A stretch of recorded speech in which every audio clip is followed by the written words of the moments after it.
Se on nyt ton näköinen. Siellä on valkoinen lanka ja musta lanka. Vihreä.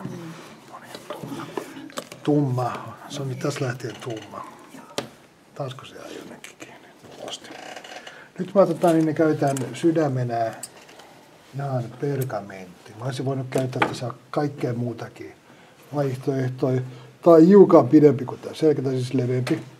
Ja se on ihan sika vähän matalampi kuin tää syrjähyppy. Ja tää on vähän liian korkea tähän, mutta ei sillä mitään voi. Nyt tää sydänmateriaali voisi olla. Pahviikin se on joskus ollut. Jotkut on käyttänyt sitä rattaa, niin mikä se on suomeksi? En mä edes tiedä.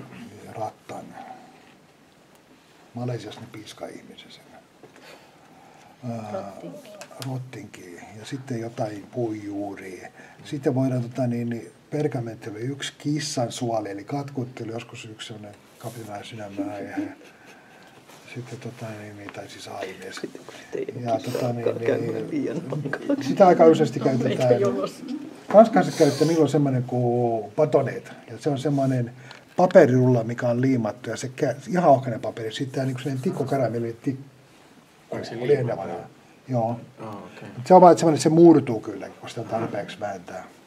Sitten yksi, mikä on käytetty aika yleisemmin, mikä on ihan fiksu, että sä otat vaikka nahkaa pari kappaleet, pistät PV:tä siihen ja puristat siitä semmoisen niin kasaan kuin se menee. Sitten kun sen leikkasit täysin johkaisen suikalle, se on kuin kummi.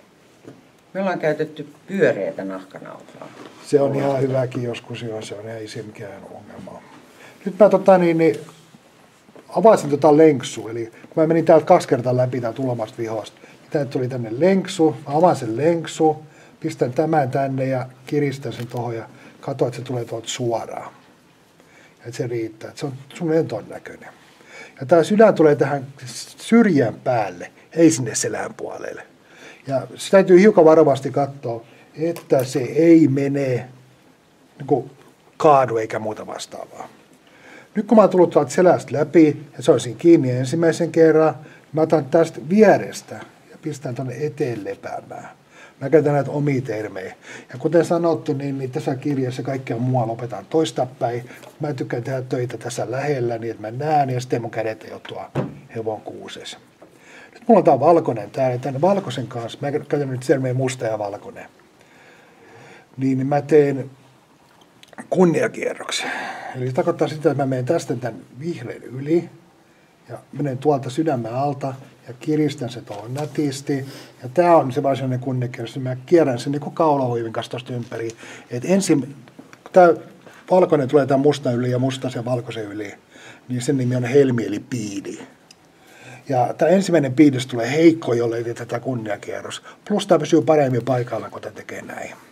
Eli näytä vielä se kunniakierros. Okei, eli varovasti peru.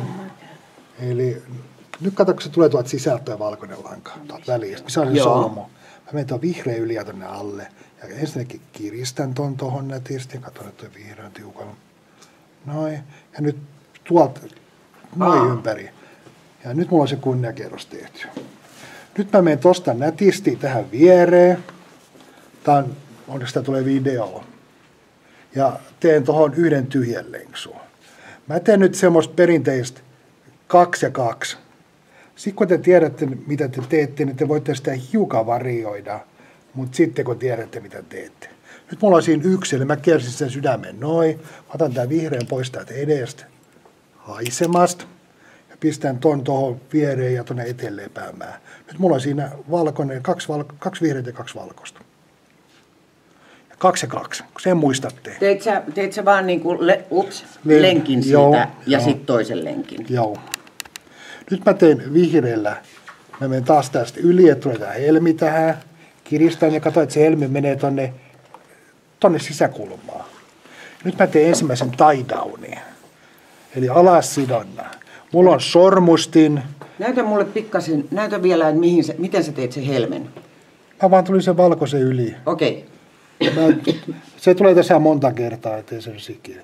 Mä menen jonnekin ja mihin tahansa, joka on suunnilleen oikea kohta. Ja yritän tulla, mieluummin pääty on paljon alta, mutta jollei se tule, niin siellä on taivekangas. Ja se kyllä kestää sen ja se epäesteetys on siellä muutama vihon välein ja se on niin pientä, että se pystyy kestämään. Nyt mä olen tullut täältä selästä ulos. Eli se on sen lenkku. Mä otan taas sitä valkoisen pois tästä ja kun mä menen tästä vierestä tänne etelään, niin nyt siinä on taas 2 tummaa. Ja taas valkoisen kanssa tämän vihreän yli, sydämen alle ja kiristetään. Tästä sydämestä vielä tästä pergamentista sen verran, että ennen kuin mä rupesin käyttää sitä, niin mä hiekapaperin kanssa otin kaikki ne terävät reunat pois, ettei se lanka jää koko ajan siihen kiinni, mikä on ärsyttävää. Ja sitten tää sormustin. Ja nyt kun me painetaan sitä selän läpi täältä näin, sitä neulaa, niin jos te yritätte sitä ilmasormustin, niin käy niin kuin yhdelle ihmiselle kävi Virossa, että se meni se neulan tylppäpää tuonne peukalon kynnen alle melkein puoleen väliin saakka. Ja oli hyviä kädenkirja siinä koko loppukurssia, tai siis kirjoisitoja. Toinen vaihtoehto on tietty pihdit, mutta ne pihdit tuo sen neulan kromauksen aika äkkiä, eli sitten neula menee pilaan ja sitten rupeaa ruostumaan ja sitten tulee muutenkin huono. Eli mulla on taas 1 valkoinen, ja nyt mä vedän sen tuosta yli tuonne eteen lepäämään, niin nyt niitä on 2 valkoista. Ja taas vihreällä ton yli. Nyt helmi tulee tästä, kun mä menen sen yli. Se valkoisen yli ja vedän sen tonne noin, niin se helmi on niin tyhmä sana, kun se on bead. Tämmöinen.